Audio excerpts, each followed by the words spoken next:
Welcome to Truth One Voice. Today we're talking about something almost everyone feels, but very few people are willing to confront honestly.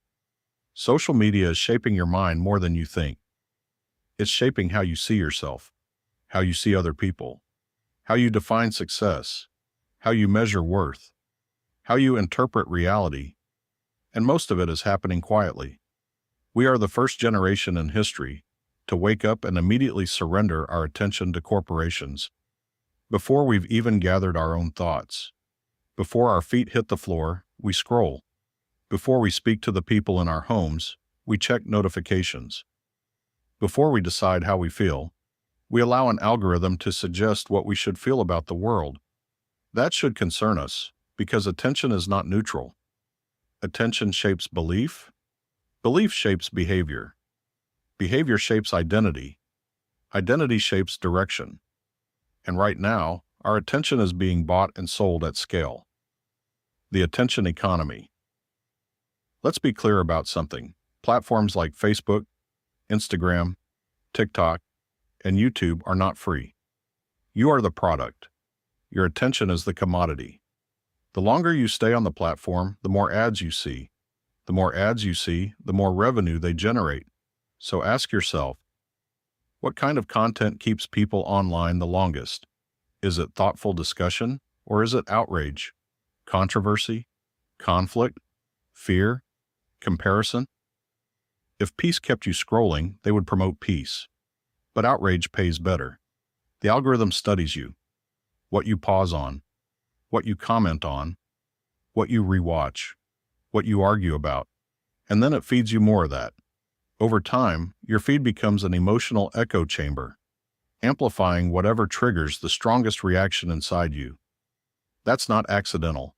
That's design. Dopamine, addiction, and mental fatigue. Every notification triggers a small dopamine response, not happiness in anticipation. Maybe someone noticed me. That anticipation loop is powerful. Scroll, refresh, swipe, repeat. Infinite scroll removes stopping cues. There's no natural ending. And when the brain is constantly stimulated, it adapts. Silence feels uncomfortable. Stillness feels boring. Focus feels difficult. We're seeing shortened attention spans, increased anxiety, sleep disruption, emotional exhaustion. And here's a hard truth. You are not designed to emotionally process the entire planet's trauma before breakfast. War, economic panic, political outrage, celebrity scandal, personal comparison. All before 8 a.m. Your nervous system doesn't differentiate between local threat and global information overload. So it stays activated, day after day, and we wonder why we feel on edge. Comparison culture.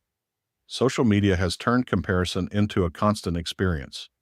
You're not comparing yourself to your neighbors anymore. You're comparing yourself to curated lifestyles. You measure your daily reality against someone else's best angles, best lighting, best moments. And comparison doesn't always scream jealousy. Sometimes it whispers dissatisfaction. Your house suddenly feels smaller. Your progress feels slower. Your success feels behind. Your body feels inadequate. Comparison turns gratitude into insecurity. And insecure people scroll more. They buy more. They seek validation more. If your worth fluctuates based on digital approval, your emotional stability becomes outsourced. That's dangerous territory. Identity and digital validation. We are living in a time where visibility is confused with value. If it's not posted, does it matter? If it's not liked, does it count? Platforms like Snapchat and others have turned social status into public metrics. Followers, views, engagement rates. When worth becomes measurable, it becomes competitive.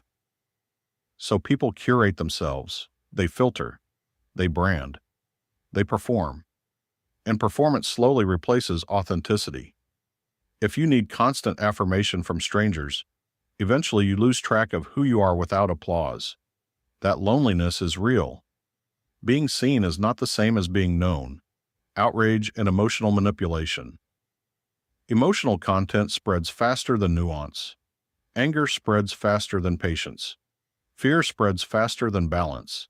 And algorithms reward what spreads. So extremes rise. Moderation gets buried.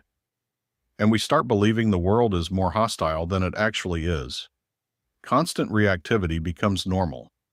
If something controls your mood, it controls you. If headlines dictate your peace isn't stable. Creator on creator bullying. The hidden pressure. There's another layer most people don't talk about. Creator on creator bullying. Cyberbullying isn't just affecting teenagers. It's affecting creators. Smaller creators being targeted by larger creators. Reaction videos designed to humiliate. Clips taken out of context. Dogpiling in comment sections. Public mockery disguised as content. And here's the uncomfortable truth. Bullying is profitable online. Outrage drives views. Humiliation drives engagement. Engagement drives revenue. Studies examining influencer mental health have shown increased anxiety, burnout, and stress directly linked to public harassment and algorithm pressure. Creators report fear of going live after being mocked, panic before posting, obsessively checking comments, losing sleep anticipating backlash, avoiding topics out of fear. Public shaming activates the same areas of the brain associated with physical pain. Humans are wired for belonging. Now imagine being criticized in front of thousands. Reading comments flooding in. You're stupid. You're fake. You fell off. You're irrelevant. Even confident creators feel that. And when other creators amplify it for content, something shifts internally. They hesitate, they self-censor. Some stop creating entirely. There are entire niches built around tearing others down. Not accountability, humiliation. And when humiliation becomes entertainment, the culture absorbs that lesson. It learns that tearing down is profitable. So the deeper question becomes, what kind of digital culture are we funding with our attention? Because attention is currency, and we are all spending it somewhere. The cost of constant noise. We've lost silence. Silence is where clarity lives, where reflection happens, where identity stabilizes. But scrolling fills every gap. Standing in line, scroll. Before bed, scroll. First thing in the morning, scroll. We eliminated boredom. But boredom used to spark creativity. We eliminated stillness. But stillness used to build depth.